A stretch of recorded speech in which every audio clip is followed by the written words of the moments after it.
Hello, I am Dave Moss, and this is the Open Door Philanthropy Podcast. Welcome. I'm sitting here at the OpenGov Hub with Nada Zohdy. Is that a good enough pronunciation? 95%. 95%? Nada Zohdy, yeah. Nada But nobody Zohdy? ever gets it. Zohdy? Yep, that's right, yeah. Right, what do they normally say? I get nada a lot, Nada? which is the worst for Spanish speakers because nada means nothing. So I even have a line in my email signature to help people figure out how to pronounce my name. I placed an Atlas Score fellow from Sudan named Nada, and she did pronounce it. Yeah, Nada like yeah, Nada. yeah. But I Did you ever pronounce it meet nada. her? No, I didn't. But I have met other nadas, which confuse people a whole bunch.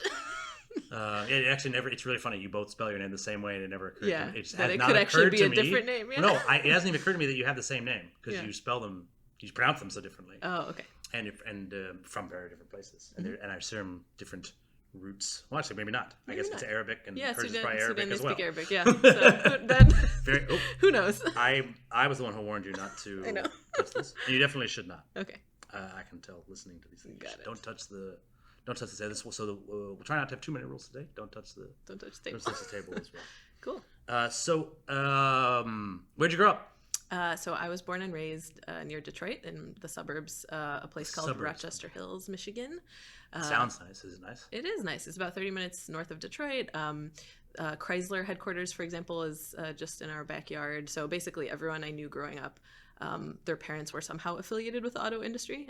My parents are professors like yours, I know, who teach engineering. But basically, yeah, I grew up in a suburb of Detroit, a really kind of comfortable upbringing, but a pretty typical, I would say, and homogenous kind of pretty white, upper middle class type of suburb. So yeah, I had a lot of privilege from that growing up, but also felt a little bit different as an Egyptian, as a Muslim, and so, you know. As I understand, there is so where I'm from, there is not a very large Arabic-speaking population. Yeah. Or at least there wasn't. I haven't been there in a while. Maybe there is now. But I believe there is in Detroit. Yeah, so it's interesting because there's a city called Dearborn, just outside of Detroit, which has the largest population of Arabs outside of the Middle East, actually. So it's a really interesting community. Not where I grew up. Like where I grew up was just like a very kind of typical pretty white suburb where a lot of us kids of immigrants were friends with each other. So there were times where I felt like I stood out a little bit because of my name or because of the religion that we practiced.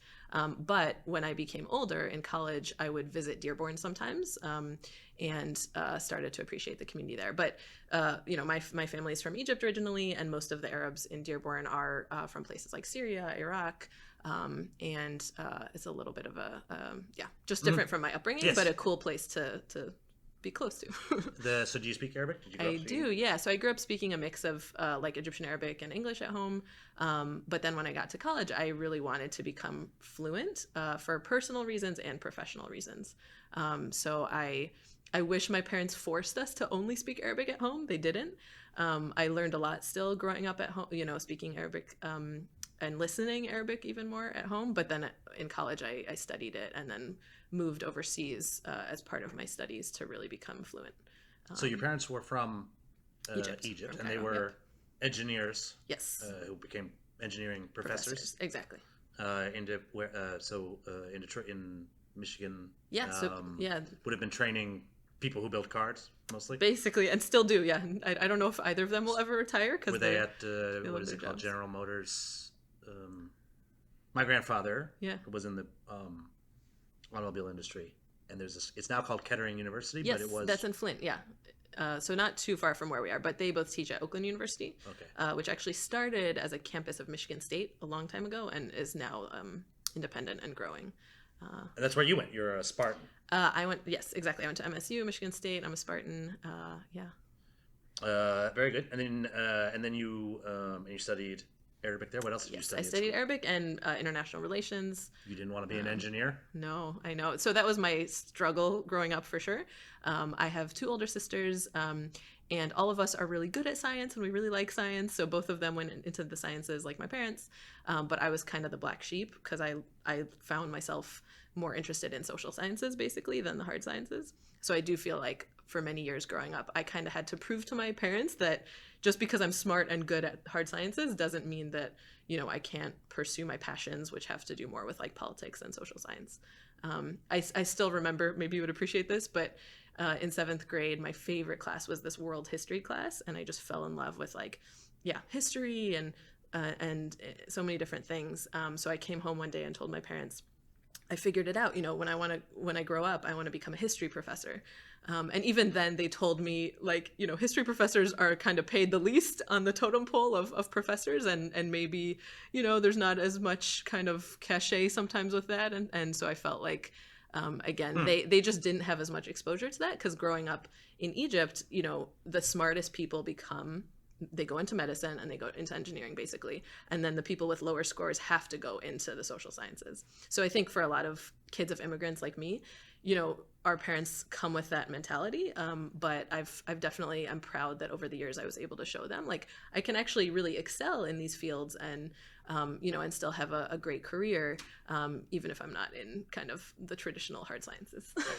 It's very interesting to me. There's a few things in there to unpack, and I'd like to do that now.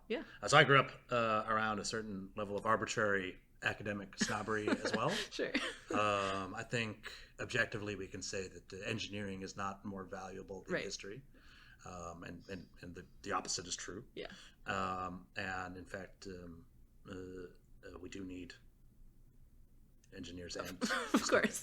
And let me just to my parents, and I believe it probably is true that that engineering professors are probably just more likely to have patents and have real world things, but there are plenty of history professors who publish books and make plenty of money off of that as well. So and in fact we are still a fairly literate nation. History nonfiction is a large selling category of book. My father is a history professor.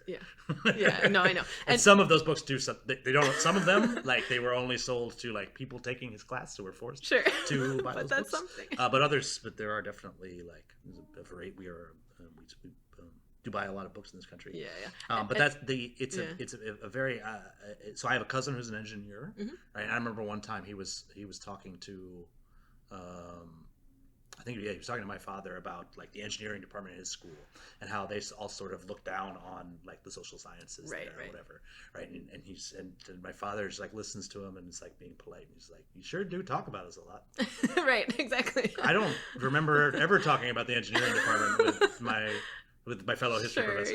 Yeah. There's always going to be some, some of that politics. But no, to my parents' credit, like they definitely, they love pursuit of knowledge and in all of its forms. I think honestly, just as immigrants who made such a big sacrifice to give us a comfortable upbringing, like they didn't want me to feel like, that I was, like potentially going down a path that would make it hard for me just to have a decent well-being and stuff. But again, that was a struggle, I would say, when I was much younger, but I know that they're super proud of me and everything I've accomplished. Probably there's probably 100 different sets of assumptions around which and they're just entirely arbitrary sets of assumptions around like which disciplines you should go into, right? I think very standard, right? The doctor, lawyer, right? There are a lot of folks in my family, right, who really only understand professions and trades that like are widely held by other people. As a result, I am very confusing to these people. Right? I think like founded a nonprofit, runs a nonprofit now is like the closest they've ever come right to understanding what I do here, right? Because I've always been the sort that I never wanted to make it easy, right? But like they are like there's an engineer, there's a psychiatrist, then my grandfather was a dentist, right? And she's an accountant. My cousin's an accountant, right? These are kind of known professions, right? And so I do remember, I've seen it, and I've talked to my uncle about this as well. My uncle has a MBA and JD from Harvard, which is fairly impressive. Right. These are fairly impressive degrees. Right? My mother has MA and MPhil and a PhD from Yale University, right? And I think basically to the vast majority of the earth, two very very well educated people, right? Definitely. In my mother's mind, right? My uncle has basically like a vocational education, okay, right? and because it's just how to run a business, how to do a case, Right, how to it's do like only how to do these practical things, right? And this is entirely art. I'm just Yeah, trying exactly. to paraphrase what's going on in her, what I Right. think I've picked up from what's going on in her mind, right? So like when I was a theater major in school, Yep. right, that was actually, she very much understood that. Interesting. Okay. Right. Well, she does theater criticism at work. She understands the field and all of that, even though you definitely, like theater majors, don't make a whole lot of money inside of their profession. Yeah. It's very interesting. It's been very interesting. Those theater majors do tend to be very successful, just not in theater. Not in theater. Okay. Yeah. The ones that do pursue careers in theater make very, very, very, very, very little. Theater is not a real business. Yeah. Yeah. That's Generally, you're like also doing another job, a real trade, a more understandable trade. Yeah. And such. Yeah.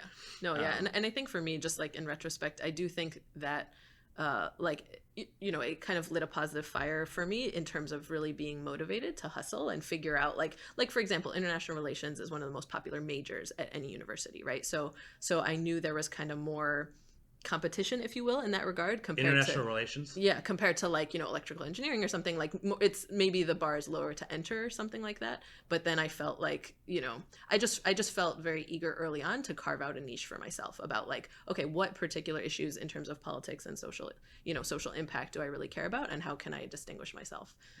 So and again, many years later, like my parents have come so far in terms of understanding, what does it mean to work in the nonprofit industry, and and what are different ways to have impact in the world. So I do feel like I've kind of proven space for myself and in my family, but also hopefully I'm kind of laying a path for other people who come from a similar background like me and whose parents just might not even be able to envision what a kind of good, stable career in the social sciences could look like, because the countries that they come from really deprioritize that type of knowledge, right? So I think that's the bigger issue that Yes, I hope people can focus on. Yeah, so. and there was I mean, there's several things going on. There's a generational issue, right? When your parents came, I'm going to guess in the 1970s. 70s, yep. They actually came to Canada first, both did their PhDs there, and then moved to Michigan. Yep. They got their PhDs in Canada. Yeah. Canadian PhDs. Yes. Yep. 75 cents on the dollar PhDs. Very polite, well organized, well managed PhDs. Yes. we grew up only 30 minutes from the border with Canada, so I do feel like I have an affinity. I suppose you did. Yeah. But the American dream was still very much a real concept, right? And that was and your kids very much become doctors, lawyers, and stuff. Exactly. Inside the American dream. Yeah, and that's how you make a better life for your kids, that you sacrifice so much leaving your home country to kind of do. So I think the crux of the issue between my mother and uncle was that basically that she had learned so much. She had gone beyond like the practical workforce, right? Which is what you sort of do when you get a PhD. You go to the edge of knowledge and start, and you're using producing your brain to new have knowledge. thoughts that have not been had before, Yep. right? A lawyer can be the best lawyer in the world, but like, and sometimes I guess they do groundbreaking cases, setting precedent and stuff, but that's not what the average lawyer does not do that. Every single person with a PhD is trying to setting create new precedent knowledge. in their field, Yeah. right? And to her, that's why it was That makes sense. But there is the absolute complete and total opposite of that out in some places, right? That if you're not having a tangible effect on the world in a way that, right, if you're just having thoughts, right, that this is how the social sciences get heavily dismissed. Yeah. And then you should, I mean, if you really want to get into the weeds here, right, they're not here to defend themselves, right? But like they will talk about other social sciences sometimes. In fact, like they have respect for economics. Okay. Right. Yeah. And literature, it's the study of literature and like critical literature reading, but like sociology and anthropology they're very, very dismissive of those fields of study. Exactly. Yeah. No, it's true. That's a real issue, like this hierarchy of knowledge. And I think even in public policy circles, especially, like I did my master's in public policy at the Kennedy School, and like you totally saw that like economics was kind of prioritized over other types of analysis, right? And so I think that's problematic. But Yes. I've tried to. Well, one, I think there's all types, right? Some people are not going to be able to be, and I think I'd be a terrible engineer. I think I'd be a terrible doctor. Yeah. I think I'd probably be a pretty bad lawyer. Me too. These any kind of rules following type of profession, I'm not so sure I would do very well at. Yeah. And I'm sure that like the world's best doctor would be very bad at my job. Right. Exactly. You just awful at it, right? I'm as bad at my job as I would be at like doctoring. Yeah. Right. In fact, I mean, sometimes I can put a Band-Aid on just as well as anybody else, right? Some of it I do know how to do. Yeah. And he might even be like a half decent fundraiser, but the like, right, when it comes to like being a professional at something, right? I think that the type of work we do isn't always thought of in the same way as like the professionalism of being a doctor. Yeah. I often have to talk to actual doctors about their fundraising. Right. And I found it very difficult for a long time. Right? They're like, we wrote this proposal. It's very clear. Our health outcomes are correct. I'm like, yeah, but I don't understand your proposal because it's not in English. It doesn't make sense it's to me. too technical or something, right? Yeah. And I'm trying to remind them, I'm like, I would never go around pretending to be a doctor, right? But society has forced you to do your own fundraising here, right? You are pretending to be. You're doing my version of pretending to be a doctor, right? And you look just as silly as I would look. Right, and I remind them like I've just as much training, just as much time, working on being a good fundraiser as you have done working, and you're a very good doctor, right? Exactly. And they're like, well, and I can actually quantify that I'm a good fundraiser by like listing numbers out loud, right? But I think it's just sort of right. So when it comes to being a doctor, like even people who are not doctors know, right? You go to college first. They understand. So you probably even know that you take organic chemistry. Like you even know some of the required courses. I had so many friends who were pre-med too in college, so I felt like I was always. And then you have to go to med school, right? And that's a certain amount of time, and then you have to be like a resident, and I don't know the exact order and everything. But I know all of these terms from this profession. I have absolutely nothing to do with it, because there's been I've been able to watch.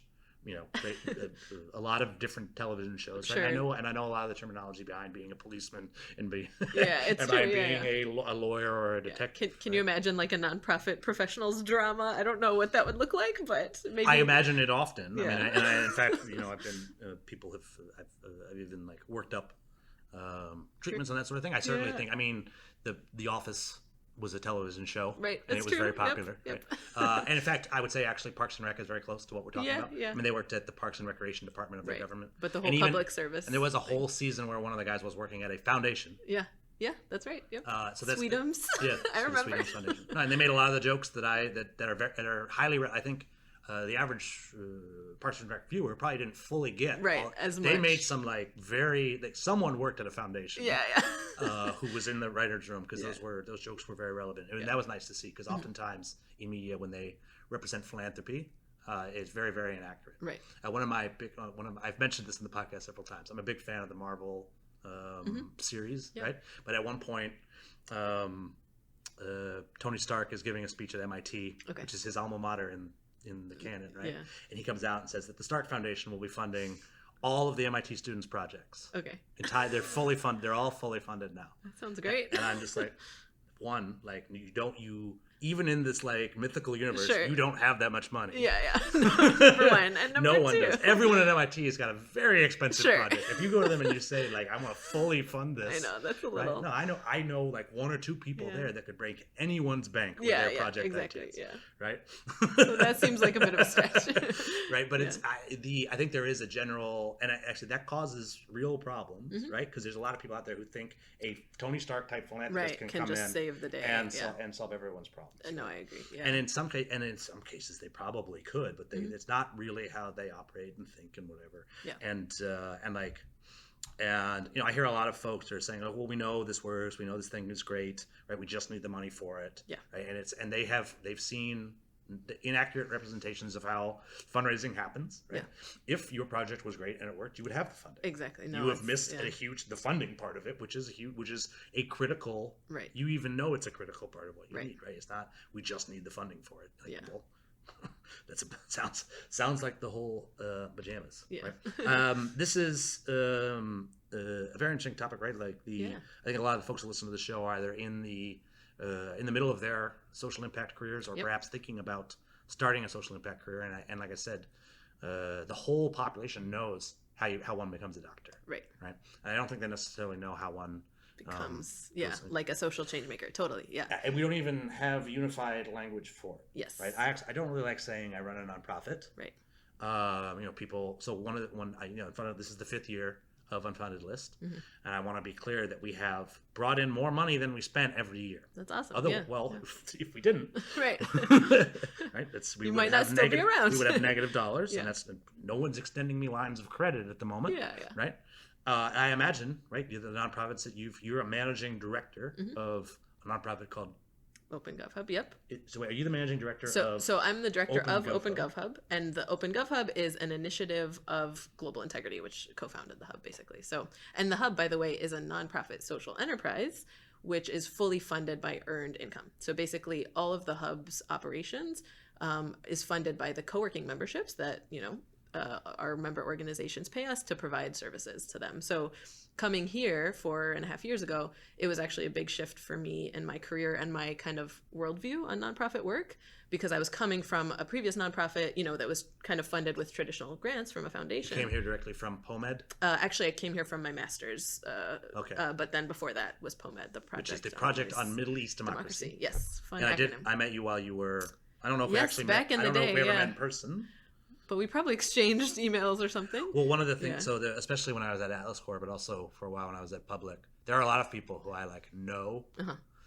Right, and I've done serious work. Like I placed at fellows with you. Yes, exactly. Who came halfway across the world. Yeah, like one from Egypt, one from Syria. We didn't just correspond periodically. Right. Like we got a visa for a young man from Syria. Yes. Right, during a civil 2012. war in Syria. Yep, I remember. Right, so but I don't think we ever actually saw each other face to face. Yeah. But like the work none of that would have happened without the work we were able to just do it over email. Or exactly, whatever. Which is we cool. were probably just like a block away from each other. I know, it's a little I'm sure ironic. we had phone calls. Yeah. And maybe we met. It's I very don't, likely. I don't know. think we did actually. I would often. I placed a lot of fellows. I didn't have to see you face to face. Yeah. Fellow. Yeah. No, and we had a great experience. Yeah. Then and now, I also still supervise some Atlas Corps fellows here at the OpenGov Hub, and yes, it's for being. Can't swing a cat here without hitting an Atlas Corps fellow. No, but for being an internationally focused organization, it really is a great way for us to bring in international talent without having to worry about the visas and and the housing. I remember a very long time ago. I came to a place called OpenGov Hub. Yep. That was in the American Association of States. Yes, that was the first iteration of the Hub. I met with Nathaniel Heller. Yep, is that his name? he was the lead founder of the Hub, actually. Yeah. Very cool. Yeah, and exactly. I told him about Atlas Corps. Now there's always Atlas Corps fellows here, not just serving at the Hub, but at a lot of the with organizations many of our organizations that are in the Hub and everything. It's very, very neat. Yeah, I say often, I have long ago spent the money they paid me at Atlas Corps, but I still reap dividends from my service there, right? Because every time fellows get placed here, and oftentimes places where I made the initial relationship are coming back to host fellows again and again and That's again. great, yeah. Right, and it's just very, very nice to see. They and I imagine doctors, right? They also get paid money, but they get paid in other ways as well. You get to save somebody's life, I imagine. Exactly. There's different ways to have a rewarding career, and I'm glad you say that too, because for me personally, I'm someone who I really care about leaving a positive legacy wherever I go, and I have also been able to think about that in the first couple chapters of my career. The program that I used to run at POMED has tripled in size, and it's cool every once in a while to kind of check back in and think about how were the seeds that you planted, growing through relationships, growing through different programs that are trying to achieve social. Yes, I know. I'm sure the same is. I'm absolutely sure the same is for you. But just to go back a couple steps, right? Sure. So you gave a kind of wonky description of what the Hub was a little while ago. Could you? And it was, I think, probably something you've done to many, many other folks. Could you do it again? Explain to me. Yeah, of course. Yeah. Just say what the and you Hub check is. me. Tell me if the wonky version. So starting off, so what is OpenGov? Imagine you're talking to you're not being recorded right now. You're talking to another nonprofit in the weed professional. Oh, okay. You're not talking to a normie. You're do the complex version of what the Hub is. Yeah. So we always like to start off by saying OpenGov Hub is a meeting place first and foremost. So we exist to bring people together who have shared values around the social impact that they want to have in the world, defined by this theme of open government. And what does open government mean? It's all about making sure that governments are transparent, they're accountable to their people, and there's active civic engagement and participation, basically. So that's the world that we envision.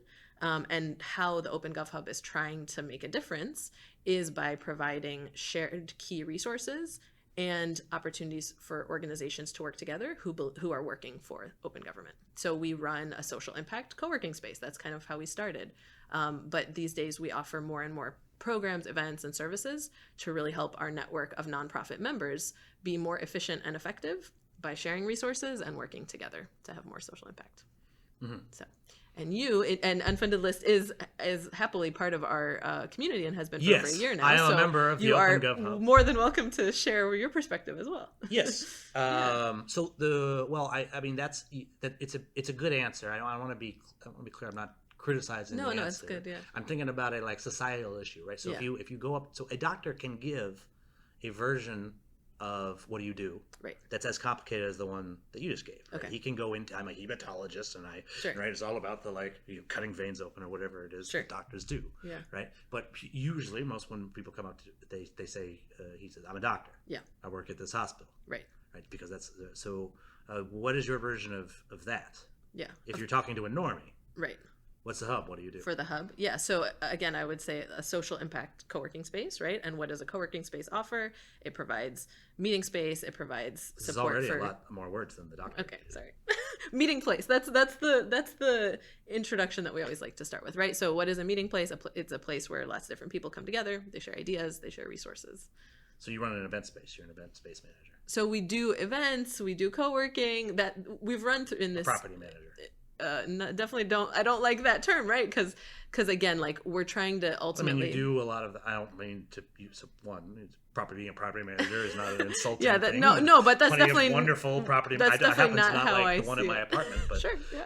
Which I have taught. This is something I've talked about on the regular listeners to the podcast will know that Dave has an ongoing issue with his property management company. Good to know. All right, but not at work. Yeah, good. Right? If I have an issue with the property that I rent, it's true, right? Because you are the one or Bruce, probably the one I come to. Yeah, right. And you do the same things, just you do them better than my property manager at home. Yeah. So let me say too, like Emily, if you're listening, there you go. No, but basically the whole reason OpenGov Hub was created, right, was to try to address two problems. Problem number one is, as you and me, well know, that like funding and resources are always limited for nonprofits and people working in social impact, right? So the idea is let's pool our resources together, including our physical space, but also sharing staff, sharing other resources that can help us each save some time and money and headache because we're accessing these key resources together, which every organization needs to be successful. So that's the first thing. And then the second thing is, oh, by the way, trying to have any social impact in the world is really complicated, especially if you're talking about government reform, democracy promotion, right? So the idea is that not, one single organization doesn't have all the answers. So let's create a learning environment where we're constantly exchanging ideas, learning together, and working together to have more success in these really sticky social problems. So that's the rationale for why create a meeting place like this. Yeah. Quick question. Yeah. So have you ever made a political contribution? I have, yes. So when you do, they ask you for occupation, and it's an 18-character limit. Yeah, I don't like that question. Me neither. What do you put in there? I mean, is it required? Sometimes it depends on my mood. Usually, I'll say like nonprofit professional. Nonprofit professional. I think that's what I say. Yeah. I don't like it because of most people don't understand. I know. Yeah. What nonprofit means. Right. Nonprofits are extremely the sector of diverse. Nonprofit does in fact profit. It brings in more money than it spends every year, which is not true for for-profit companies. Huh. So certain years it depends. They can go massively into debt, right? Sure. The General Motors is a non-profit, right? In the literal sense, I guess. Yeah, I never thought of it that way. I mean, all it means is I don't have investors who profit. I know. What I like to think it means. But what I'm trying to explain to folks from my hometown or whatever, and this causes a real problem because they look at the list of professions that people have the most respect for, right? It's doctor, lawyer, engineer. That's where we started. The ones that they can eat, that everybody knows what they are. Yeah. But if they really knew what we were doing, I imagine we might make the list of the professions. Yeah. No, I know. I think it's a real challenge for so many of us, but I think that one piece of advice I got in grad school was like, okay, if you want to have a career in quote unquote social impact, you have to be comfortable with some degree of uncertainty because there is no single path, and you can have social impact in government, you can have social impact in nonprofits, you can have social impact in businesses or hybrids or whatever, right? So I think people like us, right? Like I think you're more successful if you're comfortable with navigating and kind of carving out your own path, and then holding yourself accountable to whatever social impact really is most meaningful to you, right? So so we are we're putting together an event in a few weeks, the Evaluator Summit. Yeah. And we were for the main panel, right? Like I said. So I said something like we want rock stars for this. I didn't say rock stars. It was like I implied that this is where we want we want to put more effort into finding good panelists for this, right? And somebody came back to us like I don't think I know anybody famous, right? And I started thinking about there aren't any nonprofit professionals who are famous. If there are, I probably don't want them to come. Right. Whatever they did that made them famous, it was probably some sort of sellout variety of fame. Yeah. But of the people who run nonprofits what I meant was actually organizational notoriety. Okay. Right? So I think there are familiar names. People are probably probably slightly more likely to know OpenGov Hub than Nada Zohdy. Sure. Yeah. Right. And I guess it's probably true with large brands as well. Yeah. Right. But you're probably a little bit more likely to know who the CEO is or whatever, or the brand ambassador, the relevant brand ambassadors. Okay. Than with nonprofits, right? Sure. Like I think. So the average American probably has heard of the United Way. Certainly can't tell you who runs the United Way or even runs their local. For sure. Or Red Cross or whatever. Yeah. Any of those sorts of things. And it's just sort of interesting to me, right? And then I sort of think of who is famous, right? And then that made me very, very depressing. Yeah, that might be You look at the list of the list of the 100 nonprofit professionals. Okay. And I think that's probably the most accurate, short version of term of what our occupation is. Yeah. If you look at the 100 ones that I'm most impressed with, right, and then you look at the list of 100 most famous people in the U.S., right, you'd want there to be overlap. Yeah. On those two lists, and maybe there's one or two folks, but probably not. Right. Generally, big hero of my regular listeners will know a big hero of mine is Hillary Clinton. Okay. Right, yeah. and most people know Hillary Clinton from her professional life. Career, right. What's Hillary Clinton's profession? Politician. Is that what you think? I think Look at the entirety of her career. But maybe she spent more time in nonprofits. She's a nonprofit professional. Yeah, interesting. She started Vital Voices. She worked at Children's Defense Fund. Yeah. With Marion Edelman Wright. Right. Yeah. She now runs a nonprofit called Onward Together. Yeah, that's right. She was heavily involved in the Clinton Foundation, which that one course. people obviously know about, right? Yeah. And these are actually, and obviously there's probably no one listening to this podcast would disagree with me, but there's people out there who would say, well, these are corrupt institutions. Sure. Well, actually, a Trump-led investigation into Clinton Foundation couldn't find anything. Yeah. Right. So these are actually sterling-run nonprofits. One of the reasons she is my hero is because she's run very, very good nonprofits, and that she is one of the few people who were able to become a famous person. Okay. Yeah. Translate that career into something. Right. And it's not for nothing. She was she had a very successful nonprofit career that was helpful for making Bill famous too. Yeah. Right. This was a big part of why the Clintons became the machine that they were because of her career in nonprofits, which includes fundraising skills, public speaking skills, all this. And yes, you can go and then you can turn that into a political career. For sure. Yeah. And I'd love to see a lot more of that. Yeah. Right. You could. Are you a resident of the district? I am. I am a property owner in the District of Columbia. Columbia. Nothing you can really run for. Is there any chance in Ward 2? Because we do have an opening. I'm in Ward 5 actually, and my husband actually ran for and won our neighborhood commissioner, ANC. He's an ANC. He was, in 2016 Terrific. when we were living in Adams Morgan. So I saw that, and honestly, it was just like Parks and Rec. That's what it looked like from. I know a few ANCs. It can be pretty serious, especially if there's if the developers are interested in.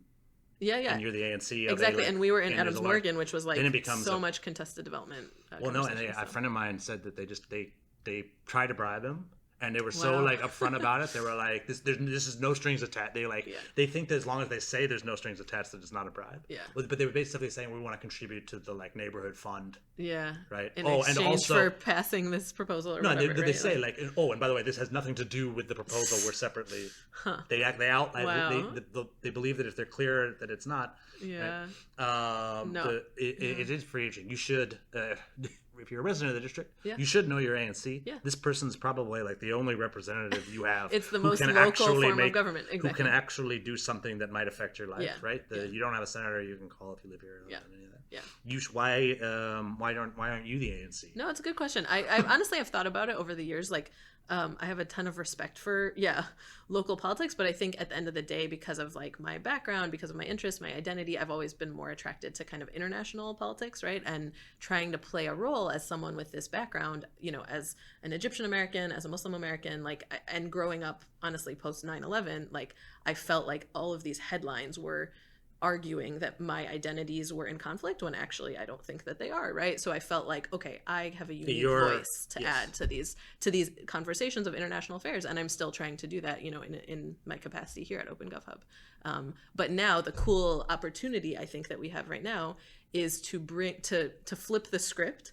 Instead of America telling the rest of the world this is what a perfect democracy looks like, all of us recognizing that democracy always needs defending, it always needs work. So actually now we're, making some effort to bring international activists here to help us as Americans learn about what were your struggles with democracy, because we are, we're facing some real challenges we've never seen before. So I just have a ton of passion for that kind of like peer learning across countries. It's worth mentioning that when I placed fellows with you at POMED, that most of the funding came from the way it works at Alice Core is that some of the cost share came from the POMED, but on that placement we had quite a bit of funding from an organization called the National Endowment for Democracy. Yes, who was our main funder of my job and my program at the time too. They were also funding they POMED. were the main funder. It's a very large funder of anybody trying to do democracy work exactly abroad. Yeah. I would call it one of the more hypocritical things going on in the U.S. government. Especially now. I actually probably would have called it that 10 years ago, but and it was now it's just founded under Reagan. How it's true. Dare you? We've always kind of had this double speak what's the going mission on. of the National Endowment? But I think at the end of the day, just for folks at home who might not have any idea what it is. It's basically to fund civil society activists that are fighting for democracy in other countries, right? But it is a quasi-government entity because the National Endowment for Democracy gets its funding from Congress. It's congressionally mandated, but it has an independent board. So it's kind of it's apolitical, but it can't really go in major conflict, I would say, with any main U.S. policies. So it's always walking this tricky line. But it's a large appropriation that comes from, and has to get repassed by Congress. And it always does, largely because the U.S. Chamber of Commerce likes it very much. Yeah, interesting. So the U.S. because if we're spreading democracy abroad, that makes it easier to do business abroad, right? And so otherwise, I think you'd see a lot of Republican opposition to this very large which makes it for a very interesting just whole kettle of fish, right? Exactly. So the whole democracy Republican promotion supported. Yes, they vote. Everybody votes for this large amount of money. Historically, it always has bipartisan support. $2 billion, $3 billion, right? Think of people like John McCain, for example. He was one of the most vocal advocates during the Arab Spring, and so I think there's an opportunity actually whenever you see bipartisan agreement to do something good. But it's true, we don't want to be hypocritical, right? It's basically saying we're spreading. More or less the assumption is we know democracy. How we to figured do democracy. It out. And you're all burgeoning, right? They use the word burgeoning a lot. Sure. Right?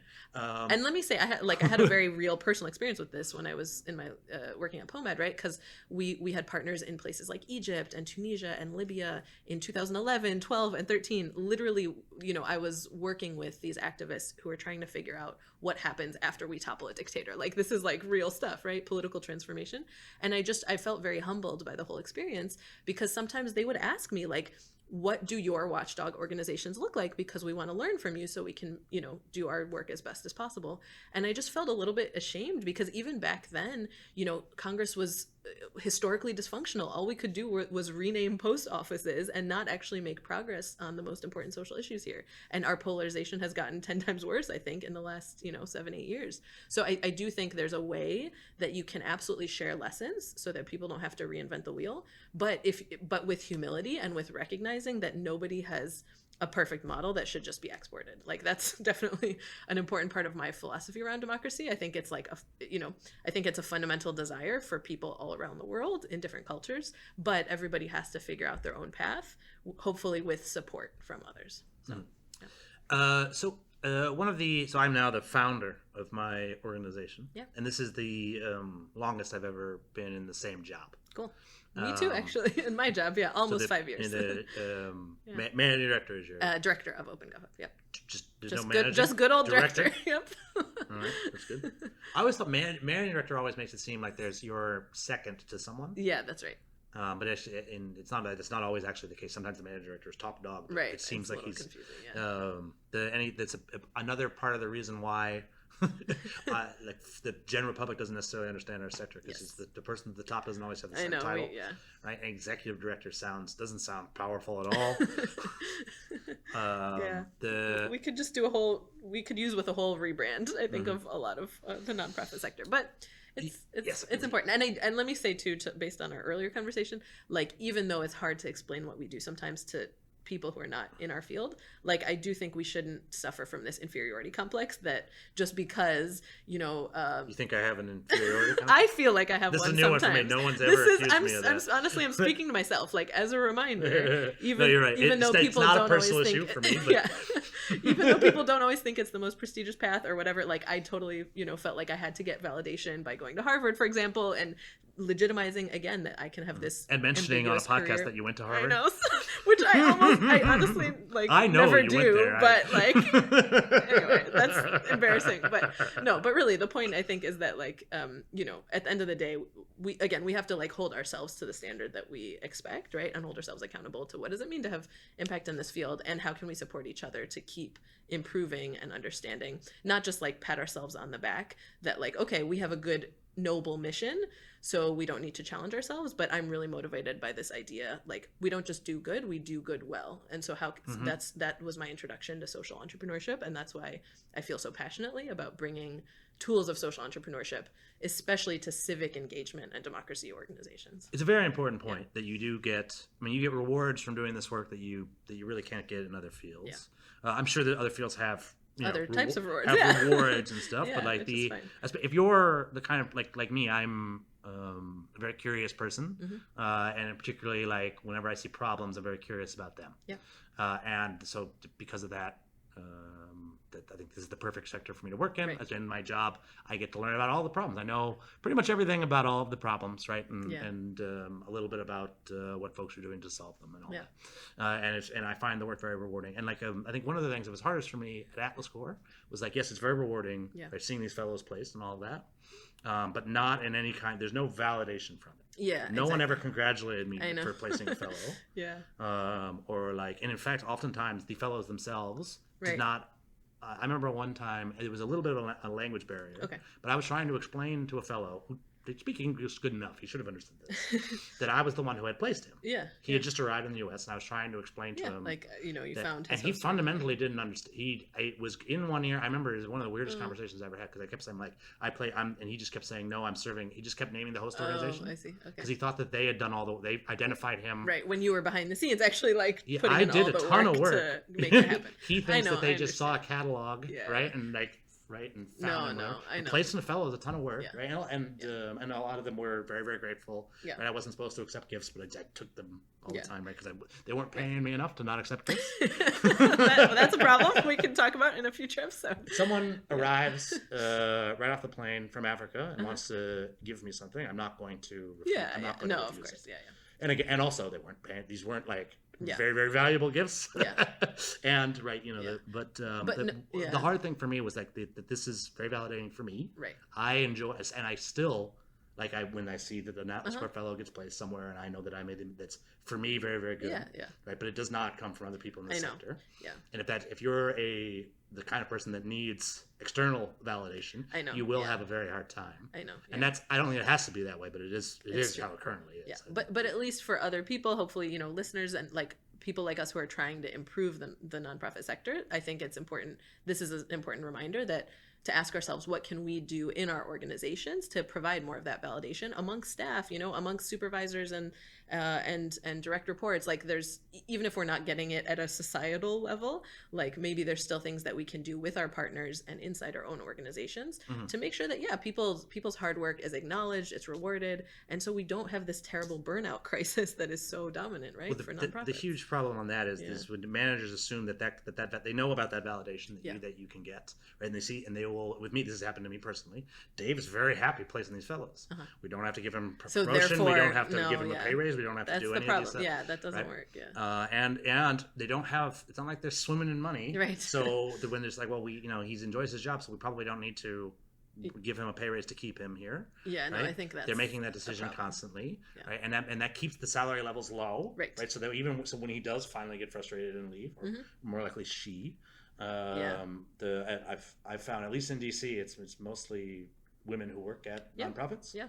I've never seen, I don't know if I've seen actual numbers on it. Yeah. I assume you probably have here at the Hub. Is it mostly Yeah, women? I mean, I would say it's maybe 60-40. Yeah, maybe. But when I was at Atlas Square, so Scott, the founder, is a man. Yep. But he was living in Mexico, and there were 11 women in the office. Yeah. Which is quite difficult. Right. No, I think there definitely it's are hard some... to be a woman in the workplace, but it's hard to be the only one of anything in anywhere. Yeah, it's true. But I do think this is a generalization, obviously, but generally speaking, right, I think women are socialized to be more of the helpers who often are willing to tolerate work without acknowledgement or like put in more personal sacrifice for the sake of the greater good. I struggle with that myself too, like having good boundaries and making sure that like the difficulties of being the only man in the office are very hard to describe, and they're very rarely what people like assume. A lot of it was that a lot of these were not women with large personalities. Sure. Yep. And I have one. And that which is fine. And they had chosen a service role, and they really, really liked helping. And lots of times they would be, maybe helping me on something that wasn't necessarily their job because that was just the sort of the dynamic there, and I seemed like I needed the help, probably, right? And I'm sure that I did. Yeah, but this is a good point, because like something I would tell my 20-year-old self, who is just about to start her career in the nonprofit sector, is like, remember, like there's a way to be a helper and to have a positive social impact in the world without burning yourself out and without like making such a tremendous personal sacrifice. I think I had to learn the hard way, when I started to feel some really negative consequences on my health, on my relationships, to be like, wait a minute, even if this is the most noble mission in the world, I'm actually draining myself. Like I'm doing a disservice to the cause and a disservice to myself if I'm not having healthy work-life balance and all this kind of stuff, right? So I've come a long way in my own understanding of that. And now I try to like remind people who are just starting their career, like absolutely you can be super passionate about your mission, and you should be, but think about like, what do you need to sustain yourself for a long, healthy career, not one of like intense work and then burnout and then intense work. There's a narrative in DC and particularly in DC, but in the US, and it comes largely from Protestantism, the Protestant work ethic, which brought us capitalism and all that. And my father is a Protestant; he's a Methodist, and so I think I picked up some Protestantism, particularly when it comes around the like value of work. I do think work has a tremendous amount of value inherently, and that you should become good at the work that you do, and that there's like sanctification and grace in that. It's a big part of why I do what I do. But like I think a corrupted version of that is the like, I work 100 hours a week, and there's a ton of value in that. Yeah, exactly. Right. And so first of all, there's like a lot of evidence that shows that you're like probably not a very good worker if you work that much in a week. Your productivity is the quality goes down drastically near the end. How many hours a week do you work as the director? That's a good question. I really try to be disciplined about myself. I would say on average like 45 to 50. So I'm trying to keep it in line with like. And by work, what is work? What is work? Honestly, these days, like in my position running the hub, I spend a ton of time meeting with people, right? So I think in a lot of ways, a big part of my job is managing relationships. Okay, so we have 50 organizations who are part of our network. It's over 300 people. So I manage relationships with our members, with outside partners who want to get involved with us or support our members in some way. So I would say a lot of my work is very relational, which I love. Like I'm someone who's energized by spending time with other people and having conversations. But a lot of the work I find difficult to qualify and quantify sometimes. I couldn't possibly tell you how many hours a week I work. I can tell you, so I do know, so I follow what was the name of that? Franklin Covey is a system of time management. Okay. I took a seminar like a very, very long time ago. Right. And one of the things they talk about is the 4 quadrants of work. Right. Okay. And it's basically, it has to do with whether it's important or urgent. Right? Yes. So quadrant 1 is urgent and important work. Right. And then there's work that is urgent but not important, right? That's the shittiest stuff that we have to do. And then there's stuff that's important but not urgent, and then there's non and like one of the things that's difficult in the modern workplace is a lot of times people never do stuff that's not urgent and not important. Yes. And it sounds like, well, why would we do it? It's not urgent or not important. Well, like we were earlier, so someone getting their PhD expanding the that's never urgent or and sometimes it's not important. Yeah, interesting. Yeah. Um, Yeah, depends on how you look at it. Yep. And we discovered plastic by accident, right? And it was someone just sort of doodling around. Yeah, in we an discovered experiment. vaccines by If accident. that guy had an inbox that he was crushed by, right? Maybe he never. Yes. Maybe we never get into that Q4 work, right? That's So true. I spend no more than 30 hours a week doing Q1 work. It's Got it. very clearly defined as like me at my computer, Yep. writing, doing emails, working in spreadsheets. Other than that, nothing more than 30 hours in a week. That's I good. think it's possible I work 100 hours a week. Yeah. And it's I couldn't even so I would, I think a lot of people would probably push back on me, right? But like I was playing video games yesterday and simultaneously thinking about a report I have to write. Right. And when I finished playing video games for about an hour. And then I went and I wrote the report in about 5 minutes. Wow. Yeah. Because I was ready to write it because I Yeah. had been thinking about them while and I would argue that I was working that entire time. Interesting. Yeah. No, there's And I'm a the lot of founder, so there's no one to like Right, fire to me report over to. making Yeah, that argument, Yeah, right? yeah. But like when I had bosses and stuff, it was I probably did about 70 to 80 hours of Q1 work a week, and that was not a like long term. I was younger that's not and sustainable. had a I know lot more exactly, energy and you have less everything. obligations. Yeah. I don't know. I've also become better at working. Yes, I'm much less exactly. likely to waste time on something. Right. And one lesson I definitely learned in the last 5-6 years is to sync your schedule up with your natural energy cycles, right? So most people want to fall asleep right after you eat lunch. Do not save the big, heavy thinking work to right after lunch, right? Save the email, save the kind of tedium to like the 2 to 3 p.m. slot, for example. Or like, I know that, like if I can block out an hour and a half in my morning for the most important thing I have to do, especially if it requires deep thinking, then the rest of my day is going to be productive because I just aligned the most important work with when I have the highest energy compared to there's going to be a natural lull in my energy every day. So let me save the less, the more tedious stuff to that point. So, yeah. Yes, absolutely. As opposed to like some, getting a bunch of Red Bulls and pulling all night. Yeah, exactly. I've learned that like if I'm doing my work at the correct time in the correct circumstances, and in the right environment, I'll do it much, much, much faster than and better than in the wrong environment. Yeah. And that is something that I think this sector can afford to offer to its employees. They don't always, and that's one of the neat things about, as opposed to some of the other like nonprofit office spaces I've been in. The hub is pretty neat. Cool. Before I came to here, I was in 2 other co-working spaces. Yes. One has closed down. It was called The Lookout. It was over in Adams Morgan. And I would say it is an actual co-working space. Yeah. The thing that it has in common with the hub is that there is some homogeneity over what the kind of like a theme or something. a theme for to the who's office. there. Okay. These are all open government is the theme Right, there. The theme nonprofits, over there was creating video. We Cool. were all somewhat involved in, so people were either photographers, videographers, editors, Nice. Producers, Like a things community of for that sort. creatives. And Got it. because they're in the same space, that meant that there were similar things. There were shared resources, so we had an editing suite. Yes. Right, that was useful to everybody in there, and there was a place to store gear, Yep. which made it so that you could borrow gear from each other. Yep. Right. Also, anybody who creates video needs to hire other people to do it. The people Yeah, were there in the exactly. space and all that, and it made perfect Right. sense. Which right? is the same premise here, right? That we have similar needs and we have expertise that each other can benefit from. So yeah, exactly. I also said that one of the things that's in video, right? There's like you might be involved in 3 or 4 different production companies, right? You might be I'm a cinematographer at this production company, right? But I also have my own thing like for when I get hired, freelance yep. or whatever, and this and that. And That's good, yeah. Right. And I think the sort of the nonprofit version of it, every sector is going to have its unique version of that, right? So in fact, doctors are like, I'm a member of this practice, and this practice, Right. and board certified here and this and this, and that's not And part they of have their professional associations. When you ask them what they do, that's usually not part of the answer, right? Unless another doctor were to. Exactly. to ask. Yeah. Right. And so, but the one of the things I've noticed, particularly since I was here, is everybody's pretty close, right? So Unfunded List, we're a 501c3. Yep. We fiscally sponsor no one. There's no projects of us. We are not Yeah. a project of anyone else, right? But many of the folks here. So I learned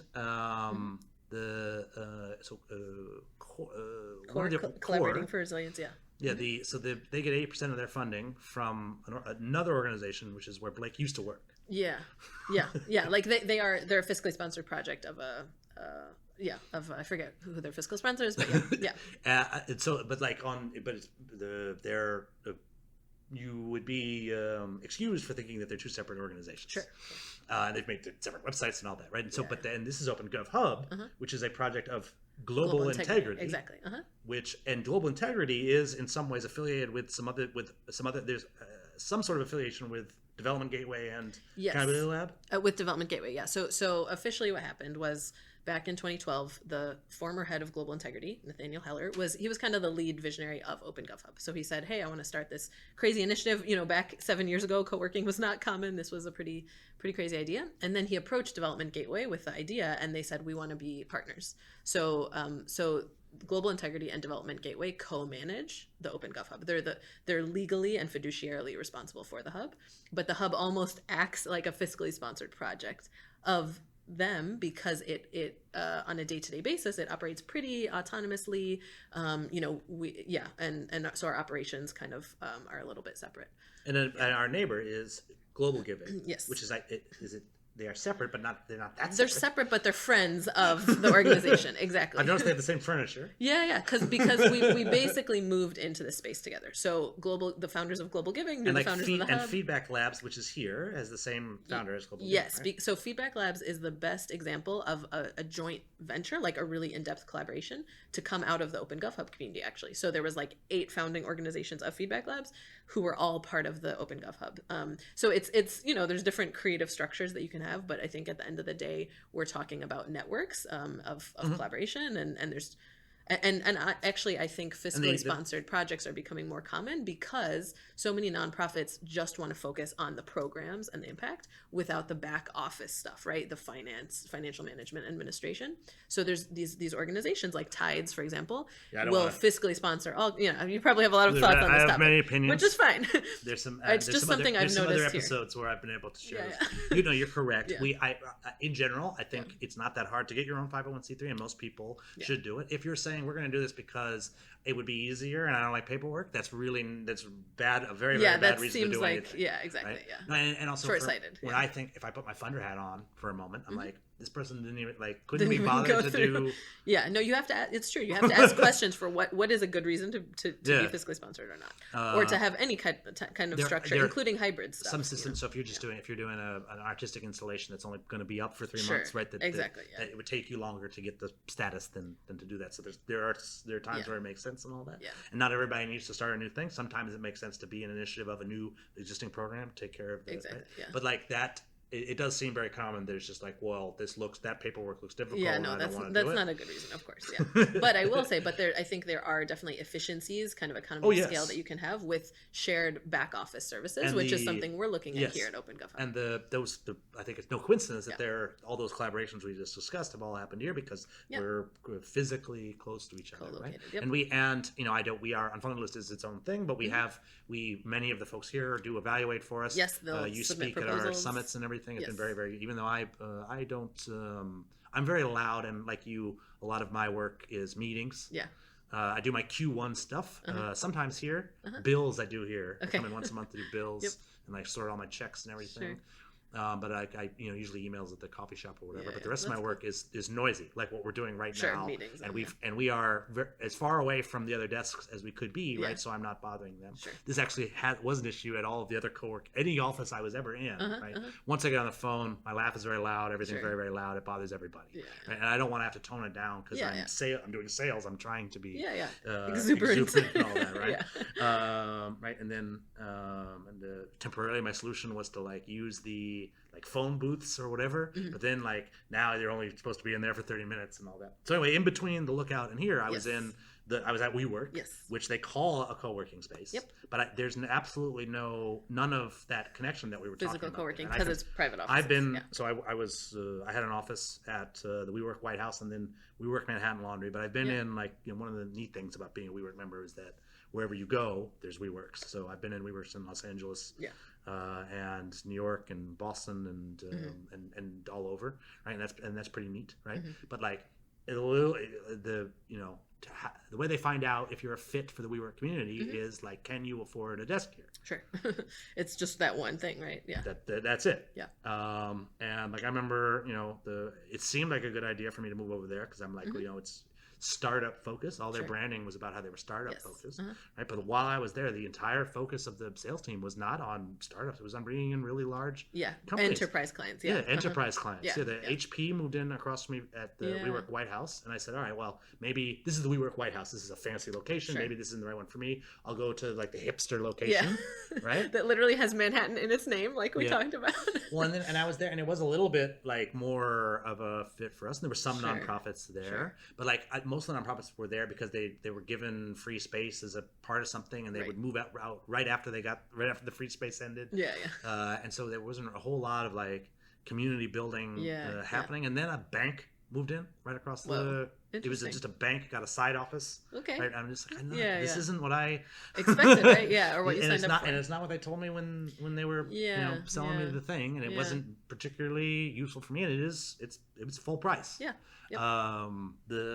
I mean, even with the discount that I think I got. Sure. And they did. I remember like halfway through it, I was getting a nonprofit discount, and they just like they got rid of it. One day, my bill was higher Whoa. without They- even telling me. you. That's not cool. They don't. I mean, once you got Anyway. signed up, it was just about like getting more and new and Yeah, whatever, yeah. and that all came out eventually during the IPO. I mean, the writing was on the wall pretty clearly. Right.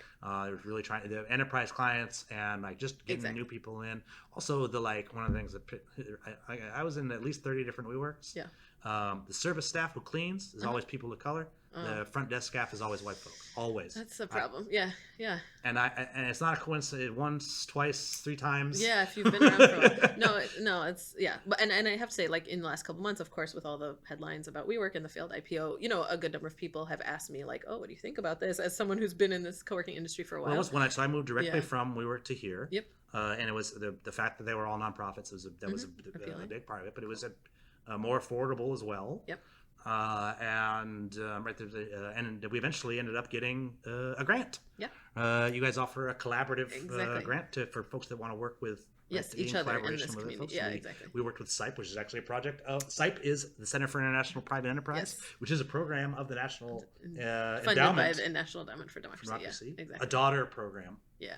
I forget what they call it. Yeah. It's part of the congressional Sure. appropriation that they will be funded. Yeah, and but- they have where are they here? Do they just hot desk? They do a hot desk, yeah. So they come Yeah. in, they do like retreats, for example, they attend events, that kind of stuff. But I did just want to say just quickly on WeWork, it's really interesting to hear your experience in several different co-working environments. And I think for me, like the top takeaway from the whole WeWork debacle is it's a good piece of advice for any nonprofit and any startup and any business, which is don't grow too quickly. Like don't grow before you figured out your fundamentals, because I feel like they were, enticing investors with this crazy vision of the future and acquiring more and more and more space without secure, having a solid business model that could confirm that we can afford everything that we're taking on as a liability. So I think it's just polar opposite from our experience, which has been really slow but steady growth, and having a theme, some common thread that you can actually build a community upon. Because if there's really no similarity between, one person and another in a co-working environment,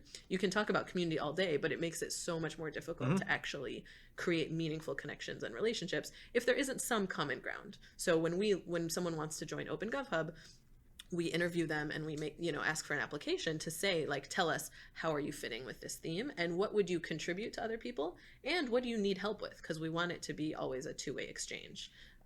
People are benefiting from the community and they're paying it forward to the next folks. Mm-hmm. So, anyway. So I think for folks out there who are, thinking of getting into social enterprise or who run a nonprofit and are looking for office space. Yeah. I mean, you try to remember all of that. That I think we really do need to start being a lot more suspicious of scaling companies that are raising large amount of investment dollars, because time and time again they have turned out to be bad actors. I mean, there was everybody thought Facebook was incredible. Everybody thought Twitter was incredible. Everybody thought WeWork was incredible, right? Until long after it isn't incredible, right? And they're just so eager for like the good stories, right? So like any of these companies can go out and donate a small amount of money to anything, and then everybody will just talk, will just gush over how, and they won't even do the simple math of it. Right. Like that's less than they should be, or than they would have if they. So in particular, there's a very wealthy man who owns a a website, and he recently donated $100 million to help the homeless in Seattle, where he lives. Yep.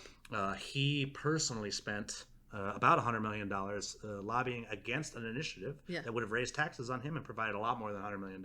Of public services to be. Yeah, exactly. So what he did is objectively bad, but people are negative, so excited. Even I mean, and we don't. It is a problem that you and I can't describe the profession that we do, right? That's a problem as well. And and in general, the journalists. It's easier to just write the story about how this rich, powerful person was generous. Yeah, exactly. Right, and then not write the story of us at all. Right. No, I know. I think it's really good to just have a healthy degree of skepticism when it comes to kind of corporate social responsibility and stuff. Like, of course, there's opportunity there, but we need to, at the end of the day, coming from OpenGov Hub, like, we need to make sure public institutions are accountable for core public services, right? So, like, even as much as the private sector can help create healthy communities and societies, like, at the end of the day, I think, there's a direct line of accountability between voters and governments. So let's make sure that governments are being responsive to people's needs as much as possible. And obviously it's way easier said than done, but that's like the social challenge that keeps me excited and kind of getting out of bed every morning. So yeah. Well, that's terrific.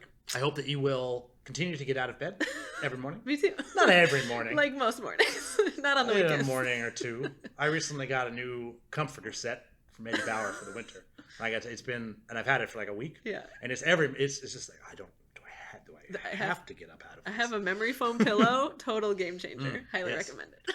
And then people have been talking about the gravity blankets. I'm interested. Ooh. I'm interested in that. It's a heavier blanket. A weighted blanket. I heard about this. I'm worried because I think then that might be where it's just like and then we never heard. And then Dave never came in. He was telling me about a gravity blanket he was going to get, and then I never saw him. And then they stopped reviewing proposals over there.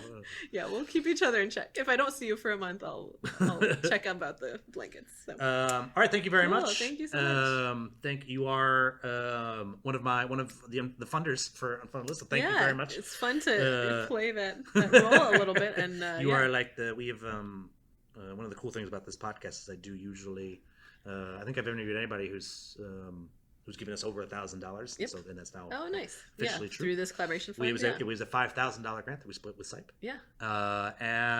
Will you be doing that again? We hope so. So we're figuring out, plans for 2020, and but I'm hoping that we can do a collaboration fund again with the same idea that, like, hey, there's a lot of potential collaborations that could come to life if people had just a little bit of resources to build their time. So that's. And are there memberships available at the OpenGov Hub? We're totally full right now, this spring we expect a little bit of movement, hopefully. So, but yeah, we're 100% occupied and trying to find space for more people. But of course, always love to share more information about membership with people and make plans for the future. Well, congratulations on being at full capacity. Yeah. Do you have any thoughts on expanding or perhaps finding other space in town? Yeah, we're exploring it, so no commitments yet, but it could be. That's very good. Yeah. So I think the idea is to have all the desks full, right? And absolutely. Yeah. So good job, and good job with this interview. Thank you very much. Thank you for coming in. I hope that everybody listening enjoys it, and I hope that they have success with their own fundraising efforts. Yeah, me too. Thank you for joining us, Nada. Awesome. Thanks, Dave.